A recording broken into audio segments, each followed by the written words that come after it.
Lagi-lagi saudara, kasus perundungan atau bullying diduga terjadi di sekolah. Kali ini siswa SD yang menjadi korban hingga kakinya harus diamputasi.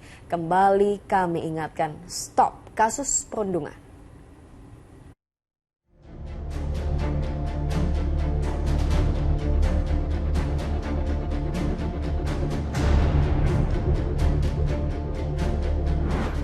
Sekolah harusnya bisa menjadi tempat belajar, bermain, bersosialisasi untuk mencari teman oleh para siswanya. Tapi nyatanya kerap kali terjadi perundungan antar siswa di sekolah. Yang lagi jadi sorotan, ada kasus perundungan yang diduga dilakukan oleh anak SD dan korbannya adalah temannya sendiri. Dan benarkah kaki korban harus diamputasi gara-gara perundungan itu? Lalu bagaimana pengawasan dari pihak sekolah? Kita diskusi. Kasus perundungan yang diduga terjadi di Bekasi, Jawa Barat itu terjadi pada bulan Februari lalu. Korban diduga dirundung teman sekolahnya, tapi insiden perundungan itu dibantah pihak sekolah. Pasti kalau dia diinin temannya pastilah ngomong sama gurunya kan, tapi selama ini nggak ada. Mungkin kalau bercanda-candaan, lu jelek lu gitu mungkin ya, namanya anak-anak udah kelas 6 ya, itu udah biasa kayaknya gitu ya. Mungkin menurut lain lagi kali ya, tapi kalau yang namanya perundungan gitu kan judulnya jatuhnya kekerasan ya, nggak ada laporan apa-apa. Orang tua korban mengetahui adanya dugaan insiden perundungan itu setelah anaknya mengalami kesakitan di bagian kaki. Di situ didiagnosa bahwa ada infeksi gitu kan. Oke, dianggapnya infeksi biasa gitu kan. Akhirnya setelah dari rumah sakit itu pihak mamanya menghadap ke sekolah. Bagaimana ini sampai terjadi seperti ini kepada anak saya, sedangkan pihak sekolah hanya diam saja dan menganggap ini hal yang biasa karena memang pada saat itu hanya infeksi biasa, belum begitu bengkak gitu kan. Dari pihak sekolah sudah berusaha untuk memediasikan kedua belah pihak antara si orang tua diduga pelaku dengan si korban gitu kan, tapi tanggapan dari pihak mereka akan membantu biaya sebesar 200.000 gitu kan. Oke, akhirnya itu tidak ada titik temu. Bermula dari infeksi hingga berujung amputasi seperti yang diakui oleh orang tua korban. Informasi dari dokter, benturan dan cedera yang dialami memicu aktif munculnya kanker tulang dan sekarang sudah menyebar, kemudian terjadi pendarahan, jadi harus diamputasi.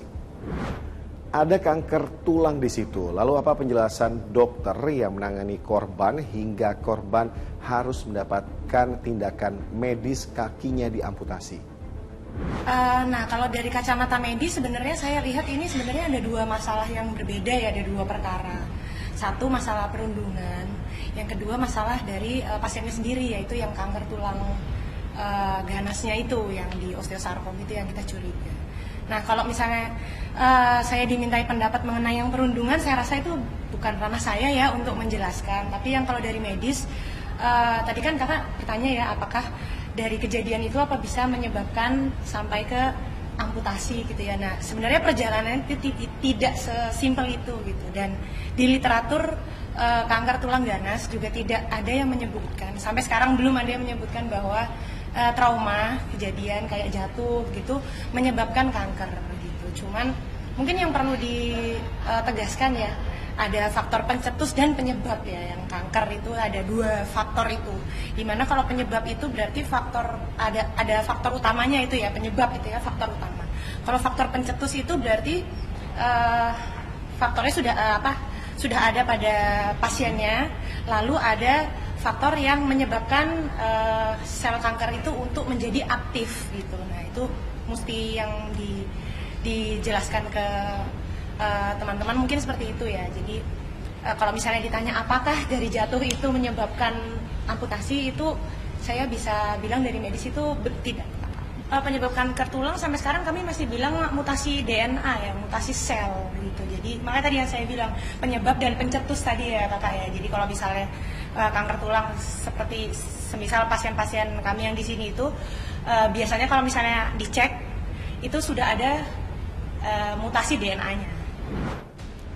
Hingga kini korban masih mendapatkan perawatan intensif. Tapi di luar ada trauma fisik atau tidak pada korban, ada dampaknya yang serius atau tidak pada korban. Yang pasti perundungan tidak dibenarkan. Apalagi kalau kita lihat ini bukan 1 kali, 2 kali perundungan terjadi dan dilakukan oleh anak-anak di bawah umur. Apa dan siapa yang salah? Anak itu bisa melakukan segala sesuatu tuh karena dia belajar dari lingkungan. Karena kalau kita lihat bahwa dia mengobservasi, diteladanilah oleh orang lain, atau kemudian merasa bahwa kalau dia melakukan itu kemudian menjadikan dia orang yang kemudian disegani atau disayangi oleh teman-temannya karena bikin lucu, bikin ketawa, dan sebagainya. Pada waktu misalnya anak melakukan sesuatu yang kemudian membuli temannya, membuat temannya itu kemudian bisa jadi bahan tertawaan.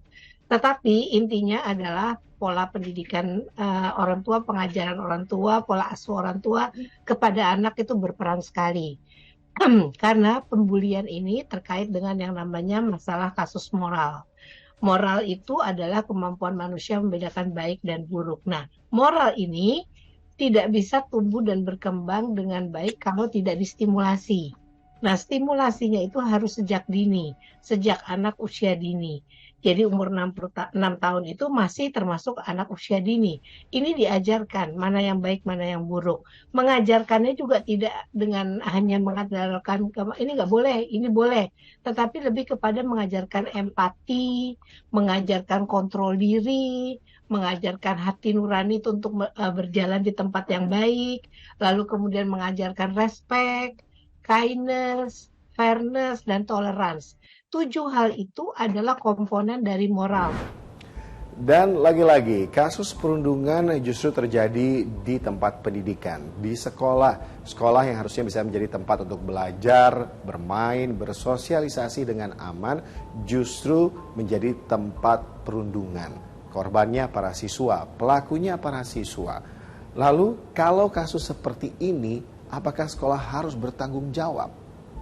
Kan guru dalam kondisi ini, menurut saya itu adalah posisi yang keliru. Bukan berarti guru tidak ikut bertanggung jawab ya.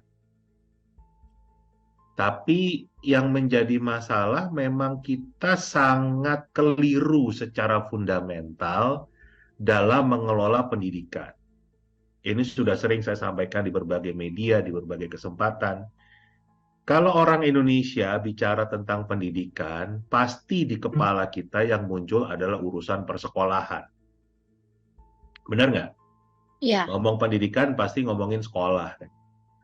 Padahal kalau kita bicara pendidikan secara universal, bahkan termasuk yang dikonsep oleh Bapak Pendidikan kita, Ki Hajar Dewantara, yang namanya pendidikan itu harus seimbang di 3 pusat, di 3 sentra. Rumah sebagai sentra pendidikan, masyarakat atau kalau bahasa Ki Hajar itu pergerakan pemuda sebagai sentra pendidikan, baru sekolah sebagai sentra pendidikan. Sedangkan tadi kita ini sangat timpang, kita semuanya keurusan pendidikan, keurusan persekolahan. Jadi pendidikan sama dengan persekolahan. Jadi akan bohong kalau kita akan punya bagaimana konsep untuk mendidik karakter anak. Bagaimana mengajarkan social emotional, keterampilan sosial emosional mereka. Karena semua isinya itu keurusan akademik, keurusan persekolahan. Perundungan dikatakan sebagai kasus moral, tapi kini berujung menjadi kasus hukum. Dalam kasus yang terjadi di Bekasi, Jawa Barat, orang tua korban akhirnya melaporkan insiden itu ke polisi. Saat ini kita sudah menaikkan status dari penyelidikan ke penyidikan. Untuk kasus ini sendiri, penyidik memang harus memperhatikan aspek kehati-hatian karena menyangkut anak-anak dan kita ketahui sendiri ada undang-undang tersendiri yang mengatur terkait sistem peradilan anak. Hasil asesmen nasional Kemendikbud Ristek, 24,4% siswa berpotensi alami insiden perundungan di sekolah. Angka yang tinggi, PR bersama sekolah, keluarga, masyarakat, pemerintah untuk bisa mengatasi dan mencegah adanya perundungan. Ya, perundungan alih-alih awalnya hanya untuk bercanda, tapi bisa menimbulkan korban jiwa. Stop bullying, makasih udah diskusi.